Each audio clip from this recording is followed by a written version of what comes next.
What's going on, guys? This is Matt Marinoff, Real Estate Recovery Group. Thank you so much for attending the night edition of live streaming RRG. My special guest this evening is none other than the infamous David Hansel from Alpha Funding Partners.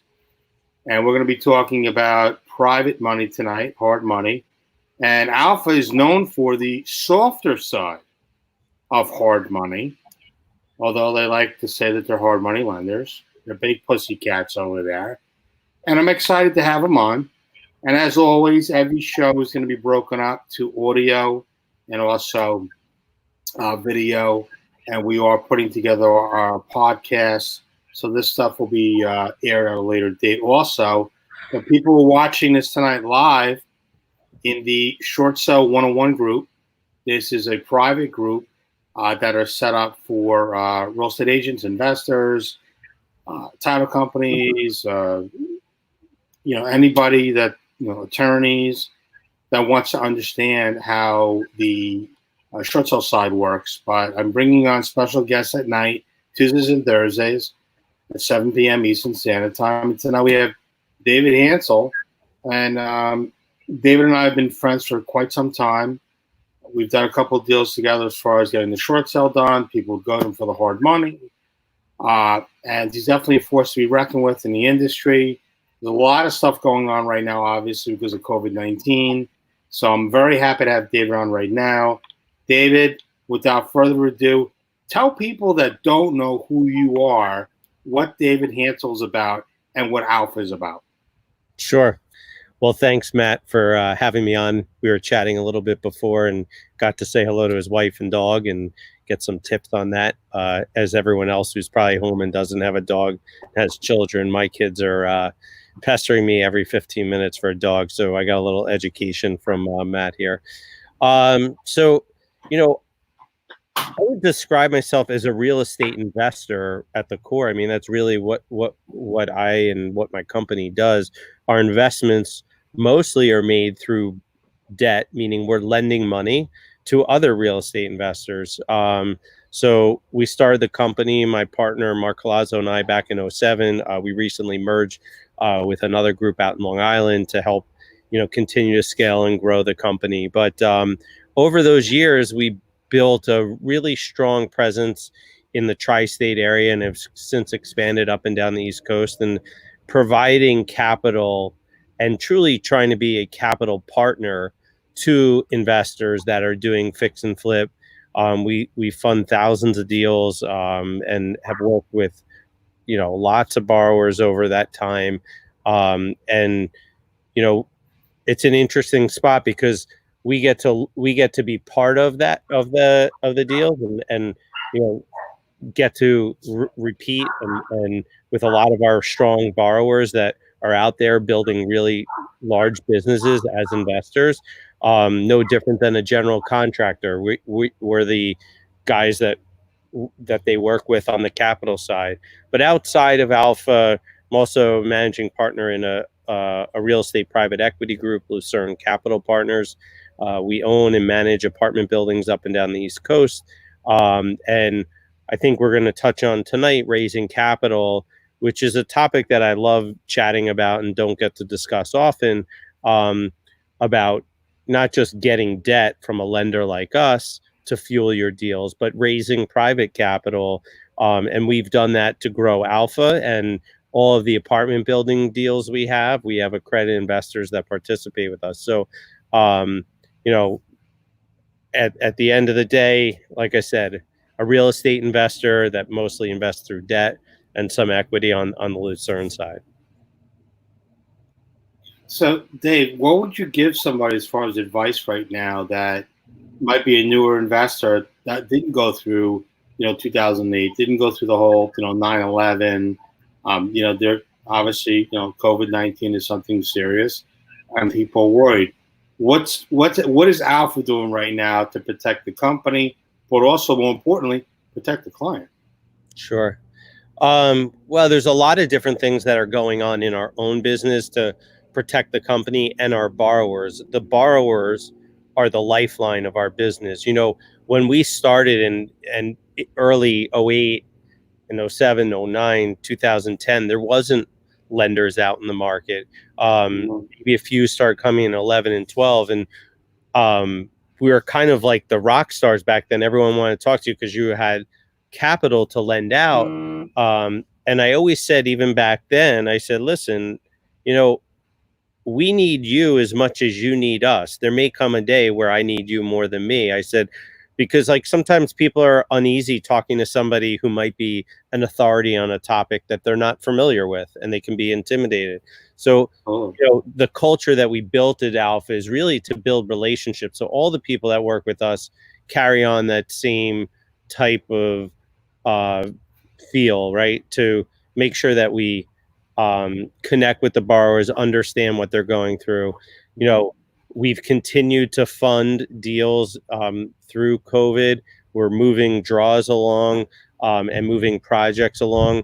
You know, what's somewhat unique about us compared to almost every other lender that's locally in our market, we manage and control our own capital. A lot of it was money that I personally raised from a really diverse group of retail investors. And then, you know, we have some other strong private relationships. So we are able to make our own underwriting decisions, and we fund and service in-house. And I think, you know, as this COVID came along, we had to really look at our business and say, well, where can we cut? Because originations are down drastically. Although we're still lending, we're lending at restricted levels. So we said, what does the next 3 to 6 months look? So we put out a budget, and we just assumed, hey, look, we're going to, you know, we did a scenario at 0 originations, and we did scenarios to 6 million a month, because we were doing, you know, $15 million a month in loans, sometimes size 20 million. So it's a huge cut. But we, you know, we had to furlough some people. We had 24 employees. We furloughed a bunch. We have them on still covering their health insurance, and you know, we're hoping to bring them back soon on the back end of this. With our borrowers, we're spending a lot of time, and the one thing that we've always done is try to be consultative, right? You know, right now there's deals to be had, but there'll be even more deals down the road. And Matt, you could probably speak to this about the impending short sale wave that'll come maybe, I don't know, 6 months, a year, 2 years down the road from some of this fallout. There's going to be lots of good deals. And so as much as we want to lend, we also want to make sure investors understand what they're getting into and they're making a good deal. So we're trying to kind of stick to our core values, like make sure we're providing good information, making intelligent decisions for our company, making sure our employees are taken care of, and also, you know, doing the best that we can with our borrowers and quickly responding to needs of our borrowers.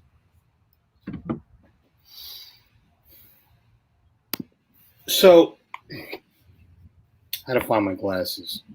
You look good with glasses. Thanks, pal. So do you. Thanks. You've been my twin. Yeah.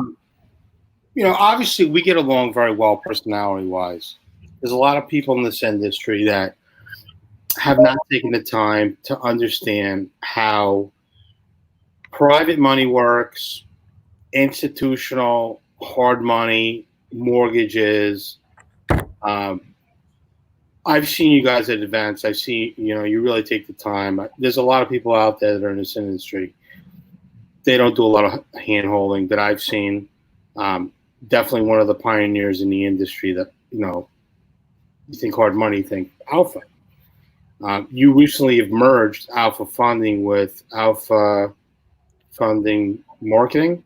No, we became Alpha Funding Partners. So the company was started as Alpha Funding Solutions. We merged with FRL out of Long Island, and we formed Alpha Funding Partners late last year. And the reason we did it was, you know, we brought in 2 great partners that have some very diverse background, both in the regular mortgage industry and capital markets, and running national, you know, nationwide companies. One of the partners was the chief investment officer for a major bank and was a professor at London School of Economics. So he's got a great pedigree and and executing on things. So, Mhm. our goal has always been to invest back in our company, in our people, and our technology. And so they built out some incredible technology in other companies, and you kind of, I always say to people, fill the gaps in your business, or if you're doing a flip, or you're running a real estate recovery group. Matt's not calling up and doing every little piece of business that goes on, but he built a team of really intelligent people that have skill sets. And so, even though we've achieved what some may say is really great success, having, we put out over $600 million and, built a good brand, not without challenges, but we realized to continue growing, we needed some other expertise. And so we merged with this group and joined leadership to kind of propel the company forward. So, Dave, a lot of people ask me right now that are investors that are panicked as far as the lending guidelines changing. What was it like 6 months ago? What is it now? Maybe you could talk a little bit about, what's happened, with Alpha, what you guys are offering, what you're not offering, and maybe give a little bit of a projection of maybe where you think you might be in the next 6 months. Sure. So where we were 2 months ago and where we are today is pretty different. Our core loan that we were doing was 90% of purchase and 100% of construction. For some of our really experienced repeat borrowers, we were doing 100% financing. And, with these guys that we built relationships up over time, we were doing all kinds of commercial, mixed use, ground up construction, anything real estate related that we could get comfortable with the asset and comfortable that the borrower had the wherewithal to take a project from point A to point B and get it done. Now, a lot has changed in that we're now requiring more dollars in from the borrowers. So the most aggressive leverage point that we have is 80% of purchase, which would mean we'll fund 80% of the purchase and 100% of construction costs. It's still pretty high leverage, but it's different than what people were used to. The really good news about that change, which, may sound like how can you make good news of it, is that for well-heeled investors, people that have been in the business, that have done stuff or have the ability to raise private capital, and maybe we can touch on that a little later, to get the dollars to come to the table with a bridge lender or a fix and flip lender such as Alpha, the competition is going to be whittled out. Like, there's so many complaints from a lot of our really experienced guys that it was just hard to find inventory. The margins were getting tighter. By virtue of the lending and the capital that's now out in the market, you can't have just two nickels to rub together and get into a deal. You can if you can raise private capital for the down payment. Like I said, maybe we touch on that. But what will happen is you now, instead of having 20 people bidding on a property of which 15, it's their first deal, they don't understand the numbers, they bid it up because they don't, they're just inexperienced.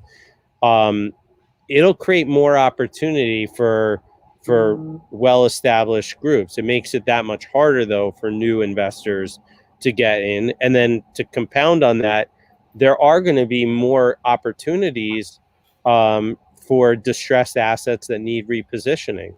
And I can say the last thing on this topic is there's going to be, there was a housing shortage of medium income homes, affordable, not like affordable in the sense like Section 8, but affordable homes for people making 75,000 to maybe 125,000. And that's not going to stop. I'm hearing stories. I've heard 3 stories this week of bidding wars on houses, which kind of baffled me, but gave me hope that on the back end of this, that that there'll be good good absorption and opportunity. So you do need more dollars now,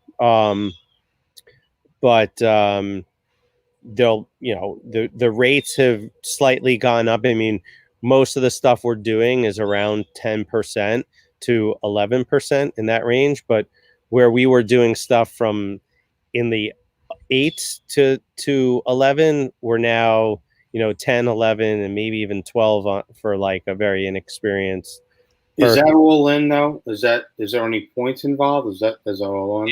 So the points typically pre-corona was 2 points on every deal. A lot of the stuff we're doing is 2, sometimes 3 points. I don't know if we want to get off on this tangent, but I don't want to say that 10 or 11 is expensive or it's not. When you really break down how money gets drawn out on a rehab project and the amount of time that you're in, the incremental cost on the rate isn't as large as people think it is. And Exactly. one of the things that we always do, and I'm happy to do for anyone that wants us to like stress test the deal, is we'll run the numbers and kind of see what, based on how quickly they think they rehab or slow, and where they sell and how long it takes, what the actual cost of capital will be. And like I said, it's kind of like, when you're hiring a GC, you have someone that might be does good work, and maybe they're a little bit more, but you trust them, they get it done, and they do good quality work. And but when we started, we were charging back in 2008, 7, 14, and 4, and guys were making money, and then it got down to 12 and 3, and it was the last 2 or 3 years it dipped really low. And the reason why it did, if you don't mind me going on about this, no, absolutely not. Kind of an interesting is a lot of people just, they don't understand the business, and they don't really need to. It's not what they do, but a lot of the lenders out there, we would lend our own money and then syndicate out to our investor base, right? I'd make a loan. I don't have to get approval from anyone. I have liquidity, the ability. I don't have, we have almost 150 million on the street. I don't have 150 million dollars. If I did, I probably wouldn't be sitting on this webinar with you at the moment. I might be, relaxing down in Florida on the intercoastal or something. But my point is that the investors, the other lenders in the space, most of them were getting capital from institutional sources that were set up to provide money into this space, and they started to chase the space because the yields were really good. When they were like at 12%, the institutional money started coming in, and then over the last few years it's dropped pretty aggressively.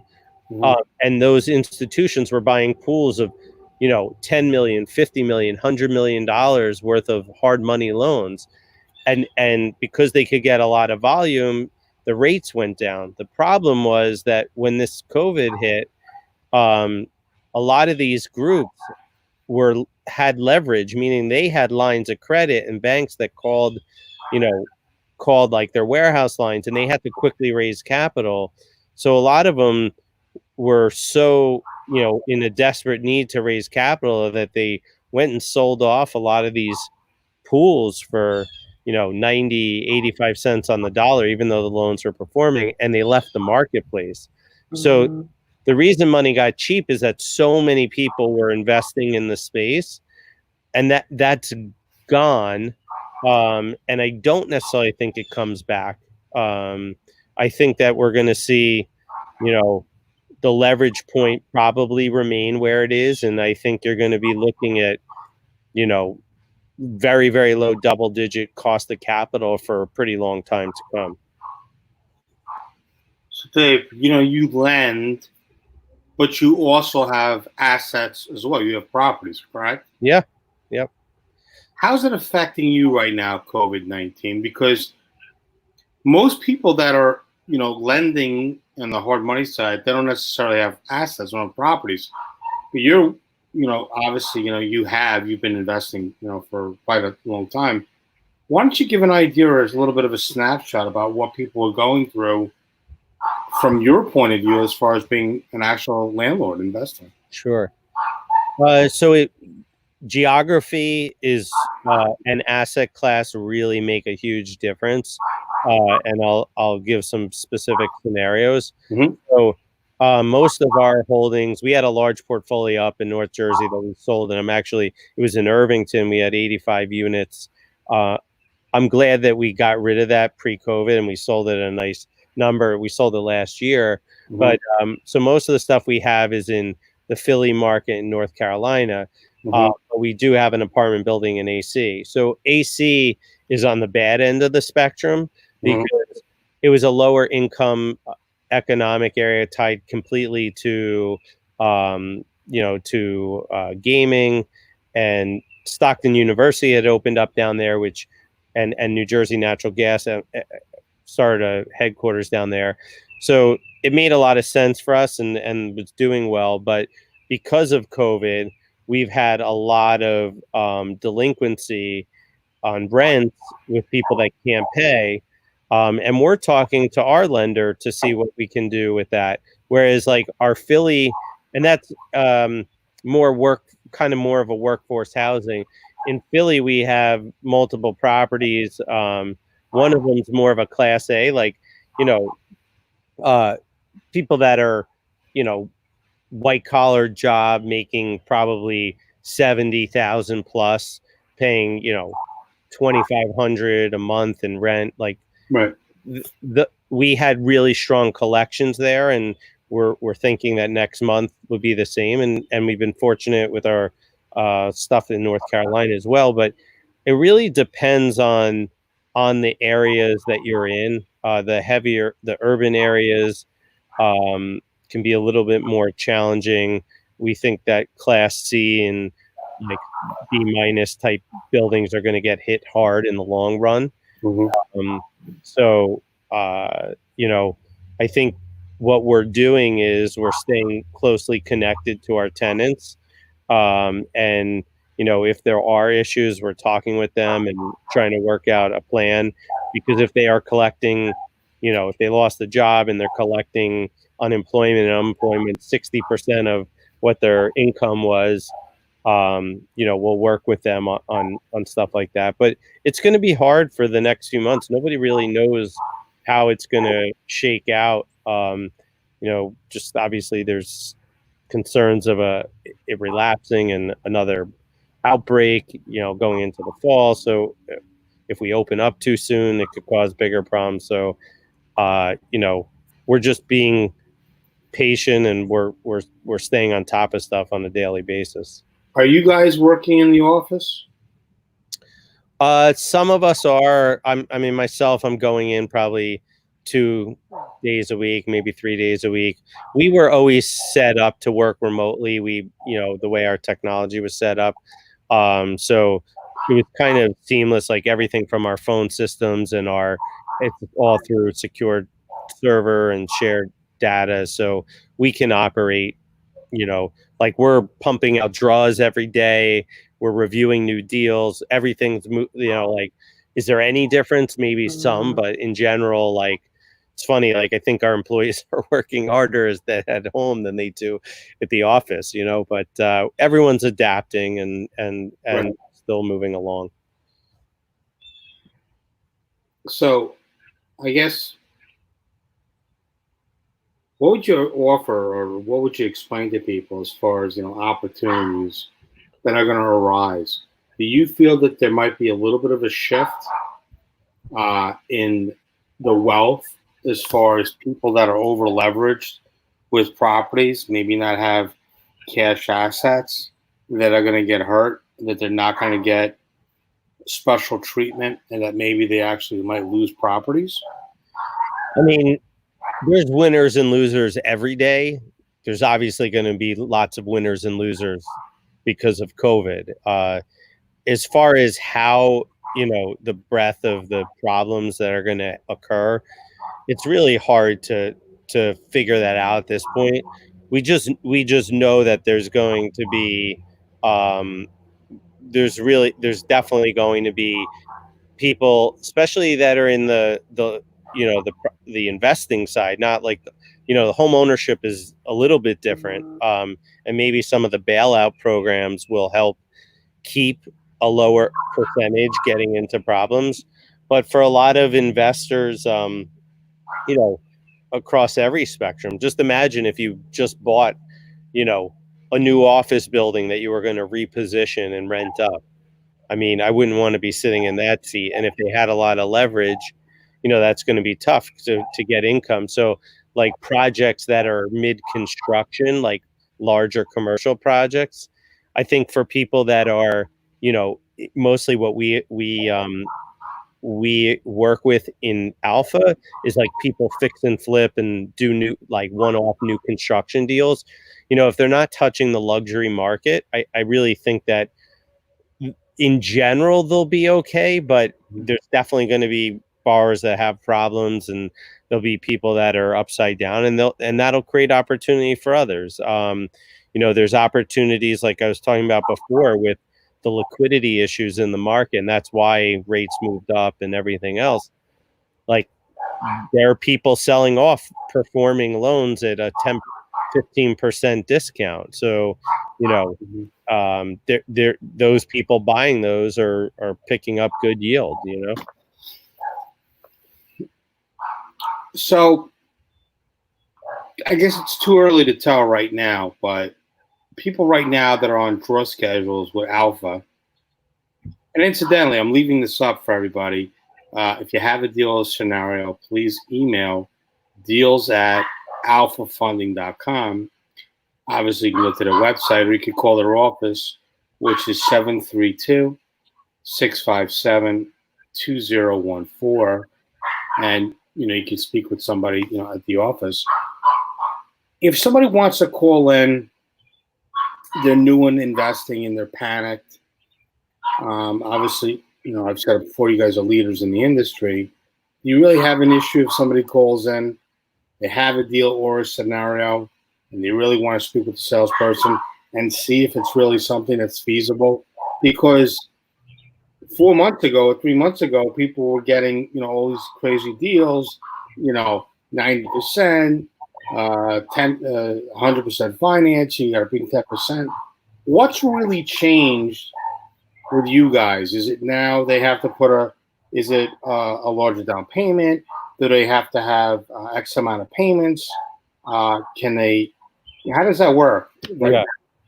So the down payment, like if you bought it, so I'll give you a real example that'll make it easy. So let's say you bought a house for $250 and you're putting $100,000 into it, right? Mm-hmm. You're all in for $350, right? Mm-hmm.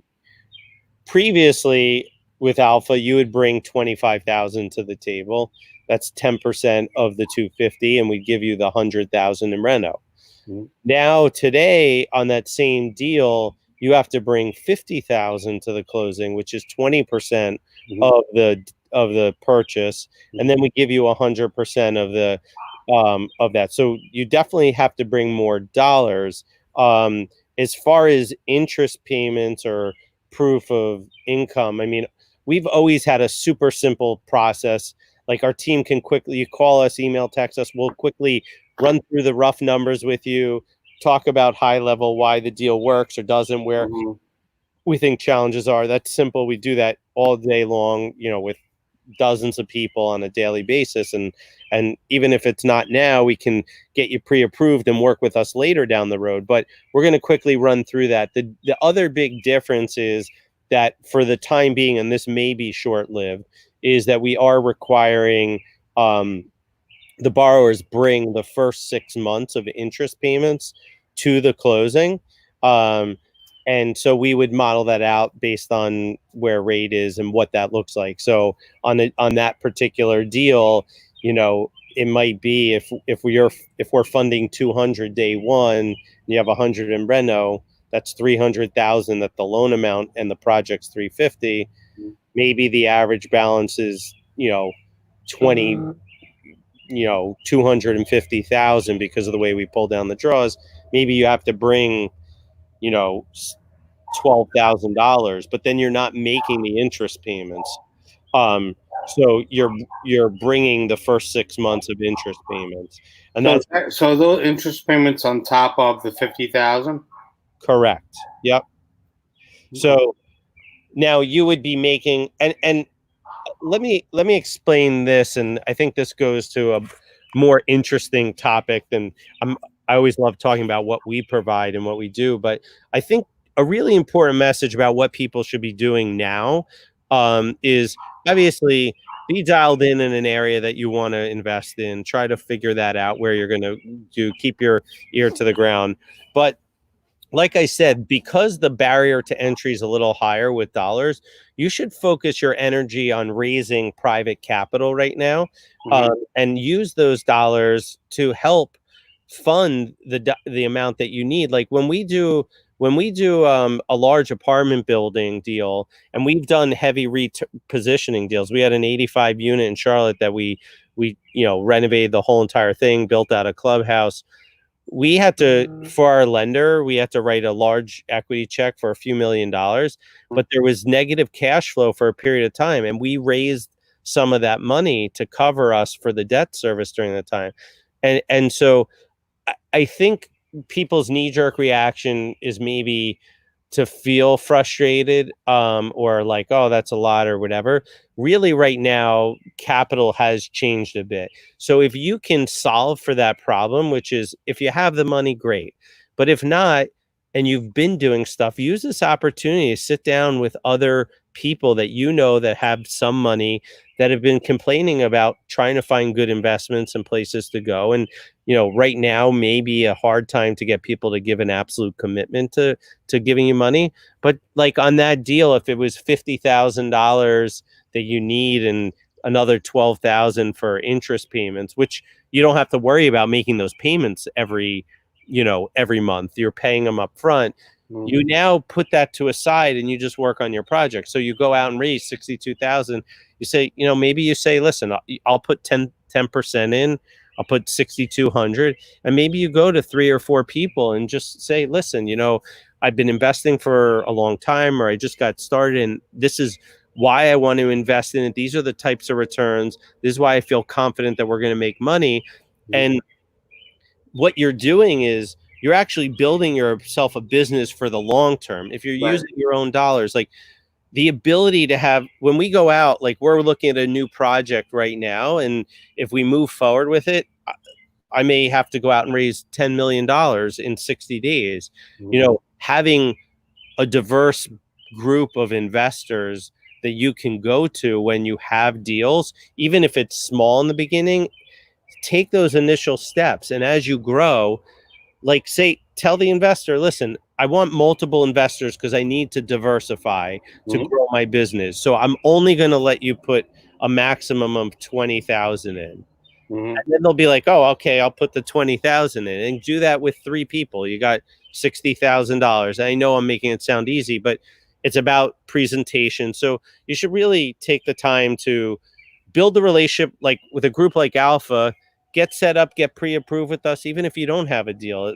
There's a short app, you get set up, but start working on other parts of your business, because for sure, and you've taken advantage, I don't want to say taken advantage, but you've taken advantage or gotten opportunity from your connections of being in the business, and things are going to come. So you have to be ready to capitalize. If you can't move quick when they come, you're going to miss out. So work on a capital raising plan for private capital, and then also get set up and pre-approved with Alpha or another group that can fund, these types of turnaround projects. So, obviously in my business, I don't look at people as competition. I look at people as opportunity. People generally think I'm full of shit when I say that. But I have to tell you, we are getting deals that are coming across our desk where attorneys didn't do the right thing, didn't follow up the way they needed to. Other short sale companies dropped the ball for whatever reason.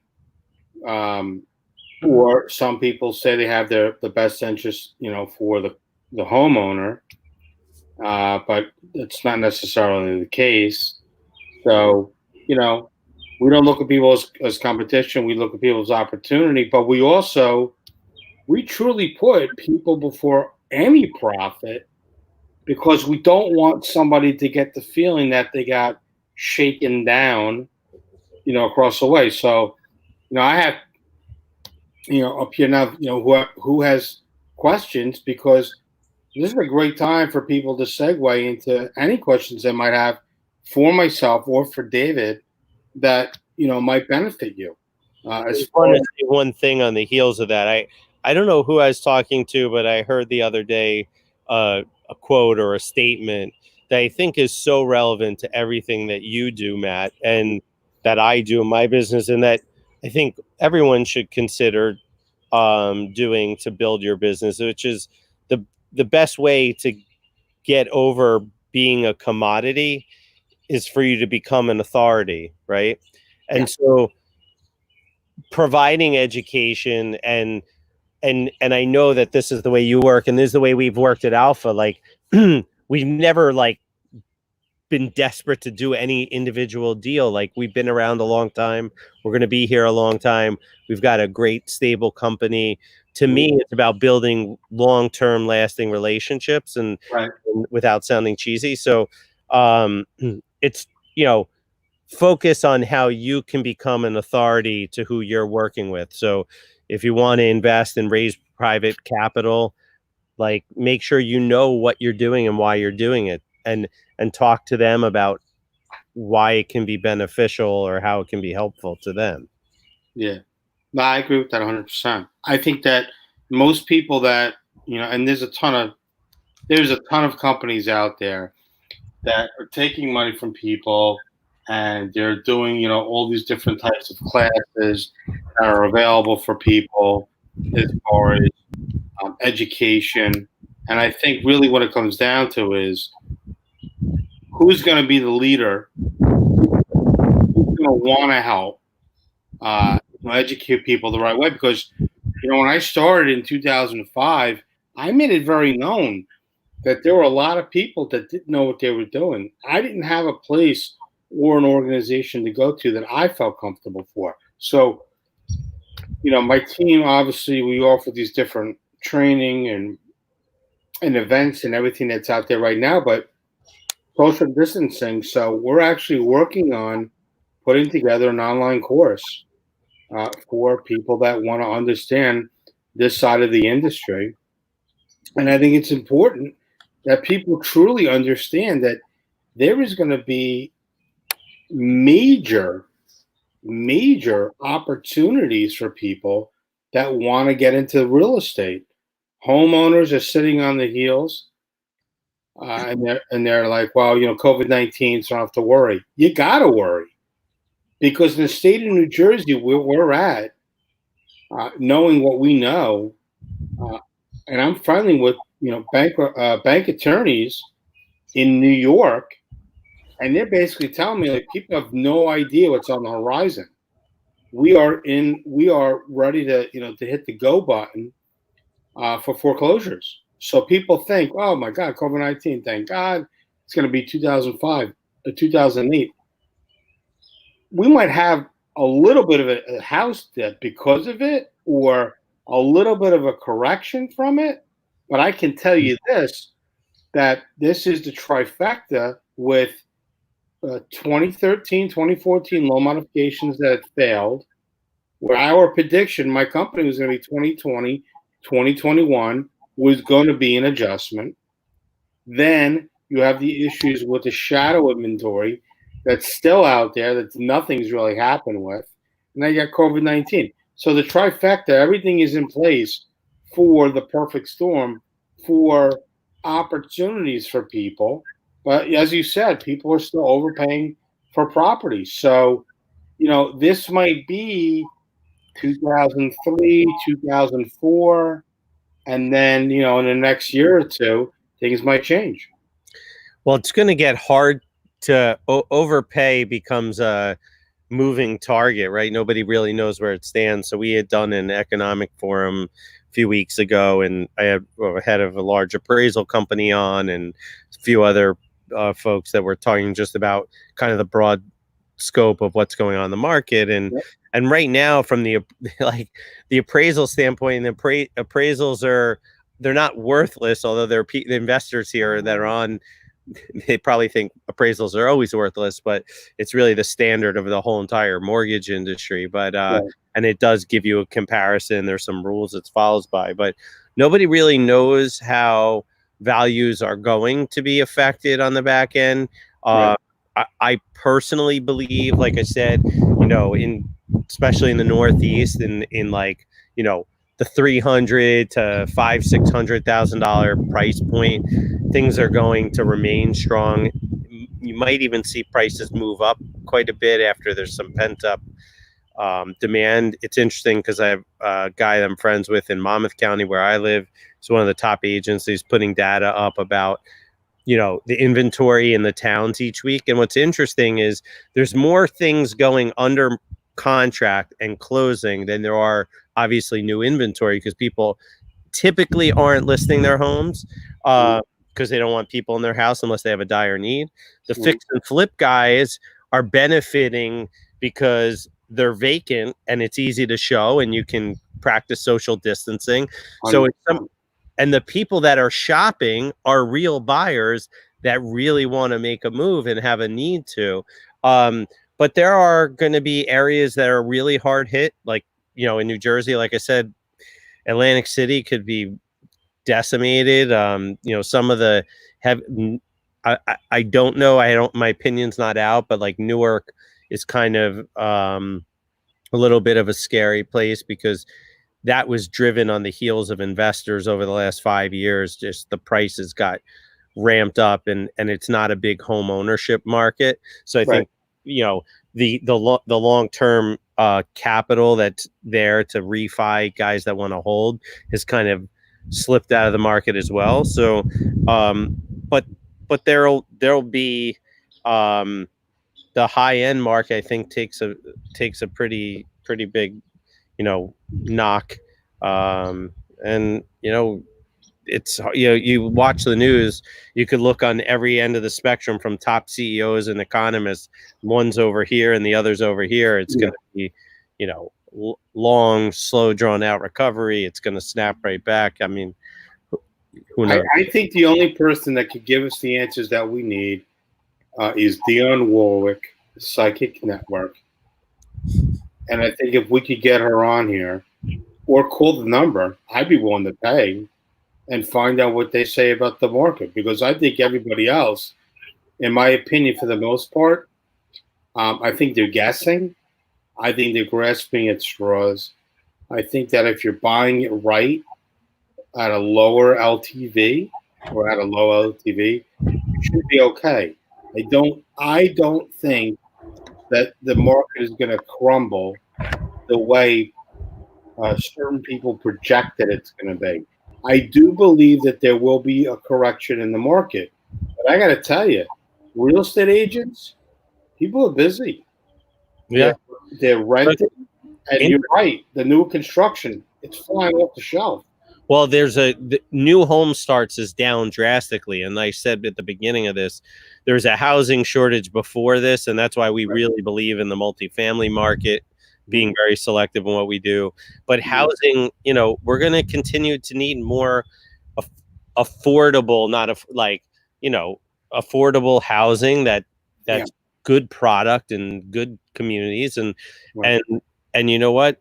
Those housing starts will create more demand later on because there's the supply isn't growing, and there's a lot of old inventory to be renovated. It's just we're going to hit some big dips along the way, and anyone that is certain about what the dips look like, it's probably far reaching, but long term, I think we're going to be in a very low interest rate environment for the next 5, 7, maybe 10 years. So, it's going to make, the cost of ownership, drastically less compared to where it could be, which will help keep prices at a decent level without dropping drastically, but we'll have to wait and see.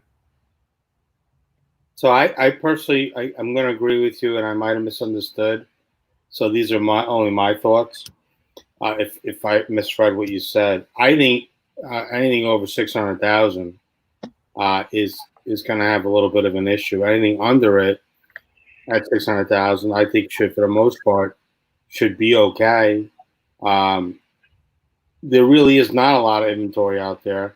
I know a lot of people pull their properties, and I know that people have held off on putting the properties on. But I think, even with the social distancing, people are purchasing properties. So I say stay strong. Focus on your market. Your home, most of the people that are home are working from their houses right now. Take the extra time, get the education, learn a foreign language, become a therapist online, whatever you want. You can be anything you want to be. But definitely make the most of this time right now. Yeah, I agree. I mean, I think a lot of people are. What's great is I've been participating in a lot of webinars, but I've been listening in on a lot. Like I was on an interesting LinkedIn webinar last night, and been reading about cryptocurrencies. Like it's an opportunity to get educated on different stuff, and obviously on a lot of real estate related webinars, but it'll help kind of guide your path of what you want to do, and try to give you opportunities on the backside of this. This is one of the questions one of the viewers asked. So should we be off for 40 cents on the dollar? I don't think anybody's going to listen to you at 40 cents on the dollar. I mean, look, if you go out and blanket offers everywhere in the market, maybe you put out 500 offers at 40 cents on the dollar, maybe you get one. I mean, I don't think there's a rule of thumb of just going in to low ball. No one really knows where values sit today. So you could argue that 40 cents on the dollar for what they're asking today might actually be 60 cents on the dollar. I think that's a stretch, but I think if you're making an investment, the way that I've always done things in my life and with all the investments and with the businesses in real estate that we built, we've never tried to go for a home run or grand slam. If they come, it's great. But you want to me, the most important thing is protecting my downside and the investors who have been so loyal to us, and because we've taken good care of them and protected their investments. It's helped grow our investor base. We get calls all the time for new people that want to participate with us in our equity and debt deals. And so for me, sure, everyone wants to hear about the opportunity where they could double, triple, quadruple their money, but there's a lot of risk in that. You don't know what's going to happen. I think you got to stay to the basics of the numbers. Make sure that, you're buying at a level that gives you good downside protection, that meaning that, if times are rough for a while, that you're going to be able to hang through, that the income will support it, or if you're flipping, that the market could drop 10, 15% and you still make a profit. If you're just looking for a home run, you can try out your 40% offers and see what comes. I mean, I think it's probably be hard to find stuff, but everybody's got their own strategy. There's no wrong way or right way. And if you're not getting people accepting, you just adapt your strategy. But I think you're going to, as Matt said, find it a little hard to find those deals, but they may be there. Absolutely. What do you think about wholesalers right now that have offers out there and they're selling it or trying to sell it to your end buyers? What's going on with the wholesalers? So, I mean, there are guys that are still wholesaling and finding deals. I mean, I think with any investor, there's one of our a well-known guy that's in the investor community that's been a long-time borrower of ours that I was talking to yesterday, and he has a couple projects out with us, and we actually have a loan on a house next door. It's in Bergenfield, in the same next door to the house he had, and he bought it. He was waiting for building permits, and he decided to sell it, and he's really breaking even. And he said, you know what, even though with the project done, he's giving up the potential of some larger future profits, he was taking risk off the table for himself. And he identified the fact that, look, I have a bunch of other projects. This isn't like a huge winner. It has more potential to be a loser.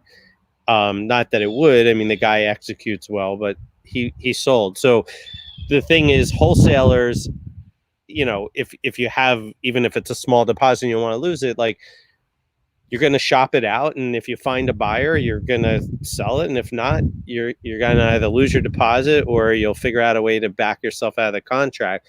I mean, it's kind of no different, but I think what you have to get in tune with as a wholesaler is, what are your buyers looking to buy at? Good wholesaler understands what kind of profit the fix and flip guy needs to make, and they price it accordingly.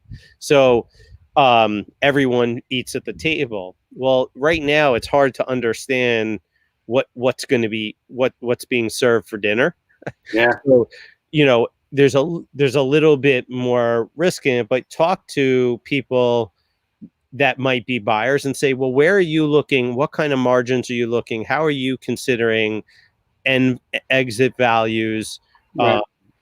And how does that affect where you're going to buy? And I think that's important, but they'll continue to be wholesaling and they'll continue to be flipping. I mean, it's not dead in the water, and it will ramp back up again. Yeah, I agree 100%. It's not the first time we've had an issue with the market. It will not be the last time we have an issue with the market. People just need to, figure out how to navigate through the market successfully and get through to the other end. It's really that simple. If you're somebody in the industry and you're hearing of alpha for the first time, what states are you lending in? We pretty much lend up and down the East Coast. We've never made a loan in Maine, but we can. We're actually just got licensed, and we're starting to do some stuff out in California through a joint venture. And then we've dabbled in some other states, like we've been out in Chicago, we've been in the city of Chicago. I've done some lending there, down in Texas, but the core market where we, do the bulk of our business is New York, New Jersey, and Pennsylvania. But, Maryland, DC, Virginia, Connecticut, Massachusetts, we've done quite a bit in Florida. But, we have incredible resources in the tri-state area. Got it. So you're not saying you wouldn't lend out of the area. So if somebody's watching this from California, you wouldn't be opposed to looking at a deal? No, absolutely not. There's a couple states we can't lend in just because of licensing that we're not set up with, which is like Arizona, Utah, Nevada. There's a couple. We have a map on our website that shows that. But if you have a deal, I always tell people, like, plain and simple, call or send an email, and someone from our team will get back to you right away. We love the conversations, whether it goes to a deal or not, going through it and just saying, okay, this looks like it makes a lot of sense. We want to move this forward. Let's get an app in. We'll talk to one of our underwriters. We'll order appraisal and set up for closing. Or if not, we'll talk and we'll explain why it's a challenge for us and what we can and can't do. And then, even if not, then we really encourage a lot of people to get pre-approved with us, because once you're pre-approved, that's just, it's a quick app. Then you're able to, we can provide free proof of funds whenever you need it and you're out making offers in the market. And, we issue, dozens of proof of funds daily.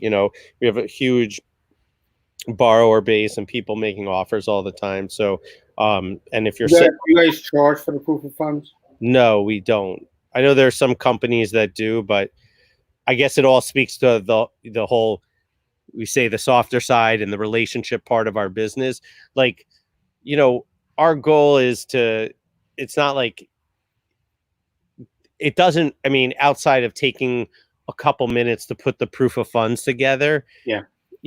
It's a good way for us to connect with our borrowers and provide a service. And even if you get the deal and you have your own capital, it's not like you have to use us, but we hope that you'll consider us or refer us to somebody else. But we try to, like I said, we'll stress test your deals, and talk through it with you if you want to get a second opinion as well. One of the reasons why, when somebody says they're going to use you, and obviously there's other companies out there as well, but I could pick up I know I could pick up the phone and say, "Hey Dave, do me a favor. Who's your sales rep on this file? Let me know what's the probability. Are they going to be able to close?" Where some of the scenarios that we've come across, where people really, how do I say this? It says they show us proof of funds, and it's something literally that I can wipe my dog's ass with. Yeah, no sense. And we try to verify it, and they're like, "I have no idea who that person is," Yeah, we get phone calls all the time from people, and so that's the second part of it. You hand a proof of funds to someone, right. We may get a phone call, and we'll say, "Look, we reviewed their financials. We've talked with them. We're comfortable to lend with them. We've lent with them before." And it does it definitely can make or break deals sometimes. There, as a selling agent, that you're trying to make sure that you're taking your seller or homeowner down the right path, because you don't want to go 30 days in and start to have problems. So yeah, that's super, super important, Absolutely. 100%. Dave, does anybody have any questions? Dave's here. It's funny, it's night, but yet the sun is shining on your head. Or is that the light? I do have a light that I turned on in case it got dark while we were still on. So how's that look on my bald spot? You like it? Looks good, man. Yeah. Yeah, it looks like you're really making things happen up top. Yeah. You're cleaning it. I cut my own hair, I guess. Yes, I did all right. So you physically did it yourself? Physically did it myself. I don't trust my wife to do it. She can't cut a straight line. Yeah. But so I can, if the real estate investing doesn't work out, maybe I'll become a hairdresser or something. Beautiful. We could open up a salon. There you go. We could call it Hansel or Hammer and Hansel. Hammer and Hansel. I love it. Hammer and Hansel. We are hands on. We won't let you leave. I don't know. Whatever. Guys, thank you so much for tuning in tonight. Our special guest was David Hansel from Alpha Funding, and it's amazing what relationships you could build in this industry. I love the fact that your slogan is the softer side of money. Anybody that's tuning in later, at a later time, obviously you don't want to leave this up. You can watch it. You'll leave this on the Short Sale 101 group. This is a private group. This is set up specifically for people that are really serious about short sales. So if you know somebody who's interested in finding out about Alpha, obviously you could take a screenshot. You could forward their information to them. But this will not be shared on our regular pages. Any of the Tuesday and Thursday night shows are actually going to be right here on Short Sale 101. So if you feel there's added value to it, please by all means go on to your Facebook groups and say, "Hey, was on Short Sale 101. Just saw Matt Marinoff, Dave Hansel from Alpha Funding," or whatever it is. Obviously, we love shout outs and stuff like that, but you will not be able to share it off this page. You are in this group for a reason. This group is for diehard people that want to deal with distressed real estate and really want, additional education. So We are doing, obviously, the live shows Monday through Friday at 12 o'clock Eastern Standard Time. So please continue to keep watching those. Dave, any parting words? I loved having you on. Yeah, I always love chatting with you. Looking forward to the next boot camp whenever that happens. I think, look, I just want to be a resource to the investor community. It's what we've done all these years. Like I said, we have an awesome team. We can quickly look at deals. The one thing I can promise you is that we'll always be upfront about what we can and can't do. I'm not naming names, but there's groups out there that'll just kind of bait and switch, tease you with some info or mislead on stuff. And at the end of the day, they retrade you. For me, it's important that we deliver on what we say we can do. And at the end of the day, everyone's got a story where they went with a cheaper contractor or subcontractor, and it turned out that they wound up paying more money in the end for using them. We've been around a long time. Doesn't mean we're old and slow. We're always innovating. We have dynamic team. We have a super clean and super fast process. So feel free to reach out to us direct anytime. The info's on the screen. And Matt, look forward to doing more business and watching you continue to grow and help people with what you're doing, which is pretty amazing. I appreciate that. And so, Dave, at the end of every show, I ask people to do the finger point. So I'd love to see your rendition of it. Oh, I think I got a lot of pictures like that. I don't know who you're pointing at right now. Is that it? It's close enough. How do I point at is that good? Why not? Straight at. All right. There you go. Love it. So Dave, thanks so much for coming on. I really appreciate it. Obviously, going forward, I'll be doing some more stuff. When we do have the boot camp in October, hopefully we'll be able to do it. We are working on Plan B, so stand by with that. Dave, hold on one sec. Don't go anywhere. Thanks so much for being on with us, Dave. Yeah.